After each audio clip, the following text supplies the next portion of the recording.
no tolerance. Mr. Jones. Jillian, he's a bond violation. Come up, Mr. Jones. Come up. Judge, I feel made the assessment to have him go into physics and move on. What is the violation? Alcohol and weed.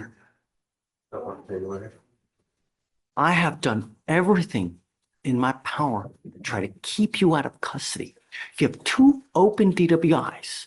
I was now going to grant the fact that you had negotiated an intensive outpatient treatment. You now are testing positive for alcohol. A tense courtroom moment turns into a shocking twist. The judge believes the defendant has violated his bond, and things are about to get serious. But within seconds, a simple mistake changes everything. Alcohol and marijuana while you're on bond for this case. And I have told you repeatedly that you are at no tolerance, Mr. Jones. I don't do drugs. Period and point blank. I have here. Don't say anything. Can I get a copy of the bond violations before we discuss Is it it? impending? It's in ready for judge. I don't know why it's not cool. March 13th, the results were confirmed by the lab for alcohol and THC. Oh, wait. Joshua Dante Jones. Right? Joshua Dante Jones? It just.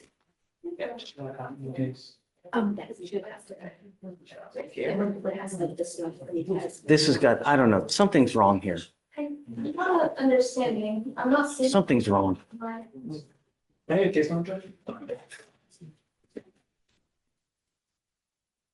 Oh. We need to put pretrial services on probation, man. I'm not sure. I mean, it says here, Mr. Jones, I don't see it in ready for judge.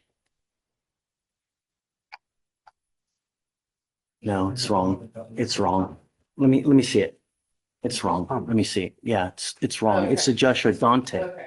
It's the exact same.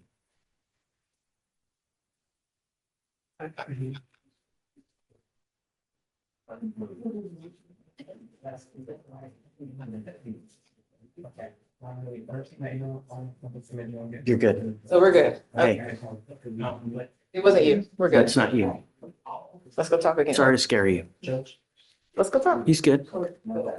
I want to apologize for getting mad at you. I had the wrong person, so it wasn't you. So I'm sorry for raising my voice and getting upset with you.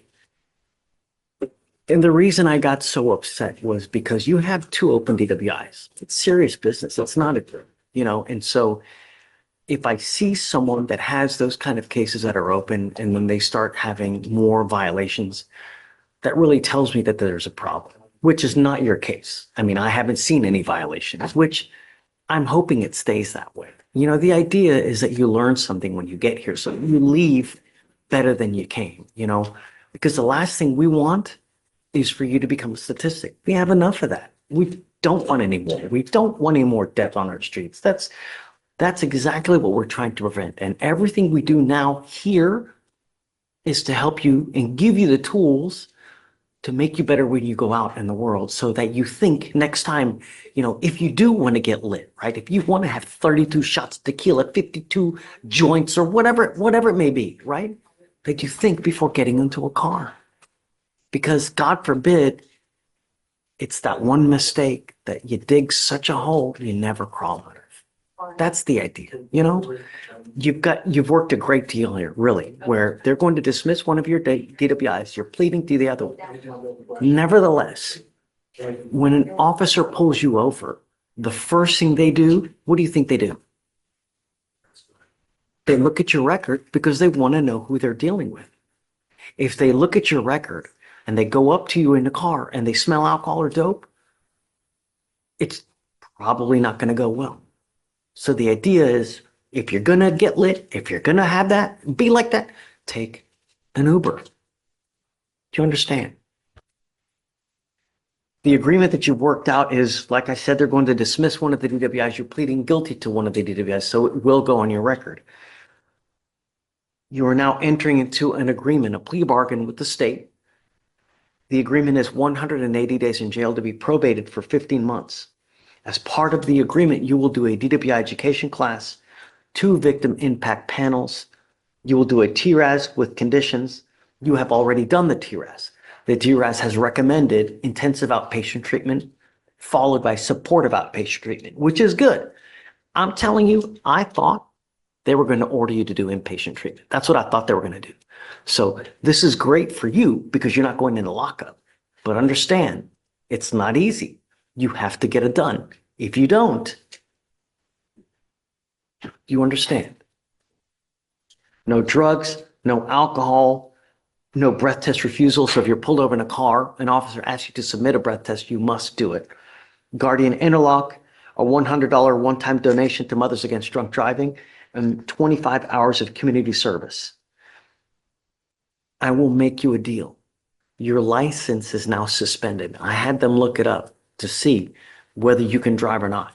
You can't drive now because your license is suspended. It's suspended until 2026 as to what the state saw and looked up. If you get your license back, I will waive that community service for you. I would rather you spend the time to try to get your license back and get liability insurance, car insurance. If you do, I'll take off the 25 hours of community service. You understand? If you fail at this agreement, I will issue a warrant for your arrest. I'm going to bring you back out. We're going to have a talk about whether you violated this probation. If you do, you're looking at 180 days in jail. You understand? Stop. The worst possible thing you can do is just take off. If you do, that's an instant warrant. The other worst possible thing, if you pick up another DWI. If you do, I'm just going to lose even more hair. Don't. Really. If you ever have a problem, come back, talk to us. We can always work it out. There's never nothing that we can't work out. Anything can be worked out. You're giving up the right to a trial, right to compel witnesses to testify on your behalf, cross-examine your accusers. If you're not a citizen, there are possible immigration consequences. You can be deported, excluded from the country, denied naturalization under federal law. You give up the right to appeal. So once you plead guilty to this offense, it will go on your record. You can never take it off. Is this what you want to do? How do you plead to the office of driving while intoxicated? Yes. I'm going to find you guilty. I'm going to follow the agreement. I'm not going to suspend your license. It's already suspended because of the ALR hearing. So don't just start driving until you get it back. Because you don't have a license, we're going to order you to get a portable device. I've been paying for it now while you're on bond for this case. I can't pay for it any further. Reduce his fees, please. The other thing that you need to understand is DWI is big business. There is a $3,000 surcharge that one normally tack onto this. I'm going to take it off now. But from now on, you ever pick up another DWI, that's a second. From now on, it's a minimum of 30 days in jail and a $6,000 surcharge on a second DWI. Do you understand? All right. Good luck, sir. Thanks, Jimmy. You can wait now. In court, one small mistake can change everything. But accountability still matters, because one bad decision behind the wheel can destroy lives. The lesson is simple. Think before you drive.